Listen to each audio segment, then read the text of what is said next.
Саламатсыздар, урматтуу мекенештер. Бул видеода мен сиздерге кантип биздин аялыбыздын, балабыздын регистрациясын, эгер алар иштебесе дагы, Россия территориясында жүргөнгө мыйзамдуу узартуу жолун айтып бермекчимин. Ал мыйзамды көпчүлүк ОВМдин сотрудниктери отмена болду деп артка кайтарып жатыр. Бирок ал мыйзам артка кайткан жок. Өзгөлөр бир гана ошол Аминага тийиштүү болду. Жана биздин бардык сел виза менен кирген мекендештерге же башка иностранецтерге 90 күн гана түздү. Бир жылдын ичинде 90 күн гана жүрө алат деген өзгөртүүнү киргизишти. Жана башка майда барат өзгөртүүлөр бар. Алар жөнүндө дагы мурунку видеолорубузда айтып бергенбиз. Бүгүнкү видеодо кантип узартуу жолдорун айтып берем сиздерге. Кантип эгер иштебесеңиздер, сиздердин Россия гражданин күйөөңөр, чоң атаңар, небереңер же балаңар болсо, ошол Россия гражданинин тууганчылыгыңардын документтин негизинде да Россия территориясында жүрүүнү укугуңар бар. Мына ошол мыйзамда көрсөтүлгөн, мыйзамда жазылган нормаларды кантип колдонуу тууралуу ушул видеодо кеңири айтып бермекчимин. Андыктан видеого лайк басыңыздар, урматтуу мекенештер. Ушундай учурга кабылган, бизде кыйналып жүргөн, кабары жок мекенештер болсо, ушул видеону жөнөтүп коюңуздар. Жана бардыгыңыздарды ушул теманы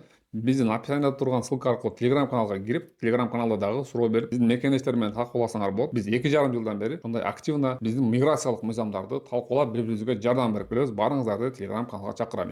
Эшиги ачык. Аялбы, эркекпи, кыргызбы, оруспу, өзбекпи, ким тажикпи айырмасы жок. Бардык Кыргызстандын атуулдарын ошол биздин Telegram каналга кошулуп, ошол Telegram каналдан бири-бириңиздер менен, оюңуздар менен бөлүшүп, бири-бириңиздерге жардам берсеңиздер болот. Эми кантип аялымы же баламы өзүмдүн официальный трудовой договорум же гражданско правовой договор менен регистрациясын узартсам болот деген суроого жооп берели. Ал үчүн биринчи кезекте сиздин трудовой договоруңуздун копиясы керек, жана ЗАГС копиясы керек, жана ошондой эле аялыңыздын, балдарыңыздын Сахаровдон өткөн тууралуу күбөлүк жашыл карточкасы же кызыл карточкасы, ошондой эле анализдин кагаздары да талап кылынып калышы мүмкүн. Ушул документтердин баарын чогултабыз дагы сиздер жашаган райондун ФМСине же азыркы ОВМге кайрылабыз. Госуслугиден да ошондой заявка таштаса болот, бирок ал учурда көбүнчөсү отказ келип атат. Ошондуктан барыңыздарга кеңеш берем, өзүңүздөр ошол ОВМге барып, ушул документтерди тапшырып, аялыңызга, балдарыңызга регистрациясын узартып алсаңыздар болот. Аялыңыз, балдарыңыз эгер иштебей турган болсо,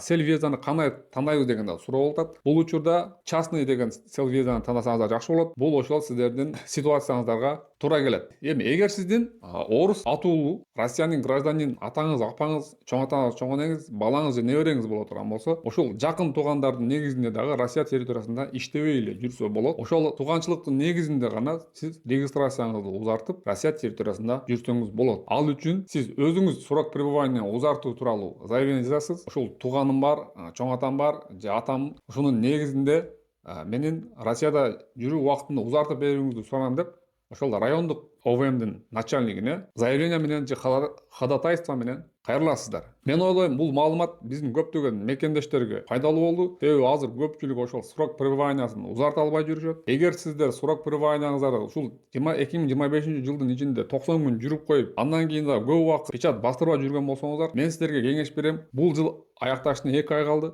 Кыргызстанга келип 2 ай жүрүңүздөр дагы.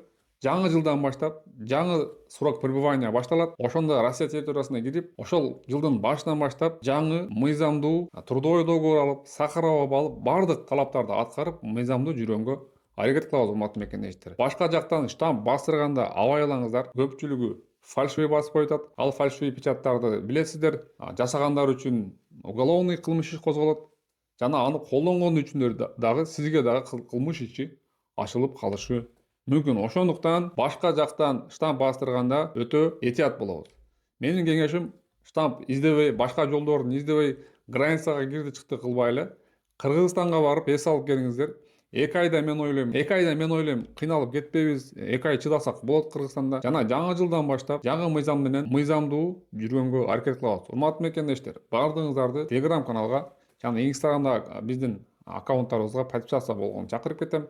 Instagramда дагы жакында тез чыгып туруучу тез пайдалуу маалыматтарды чыгарып турабыз. Жана ошондой эле биздин кызматтар билесиздер, ГПХ договор түзө турган болсоңуздар, түзө албай аткан болсоңуздар, аны түзүп берүү үчүн өзүбүздүн кызматтарыбыз бар. Төмөндө номерлери жазылып турат. Ошондой эле ининен СНИЛС перевод паспорт жасаганда жардам беребиз. Төмөндөгү номерлерге кайрылсаңыздар болот. Граница боюнча сөздүн акырында айтып кетейин, урматтуу мекендештер, границада жаңы жылга чейин кирди чыкты кылбай туруңуздар.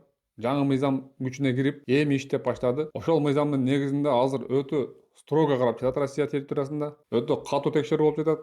Ошондуктан баарыңыздарга эскертип кетем. Границага кирип чыкты кылганыңыздарда эгер штамп басырбай жүргөн болсоңуздар, эң жакшы вариант бул Кыргызстанга барып, жаңы жылдан кийин келгениңер жакшы.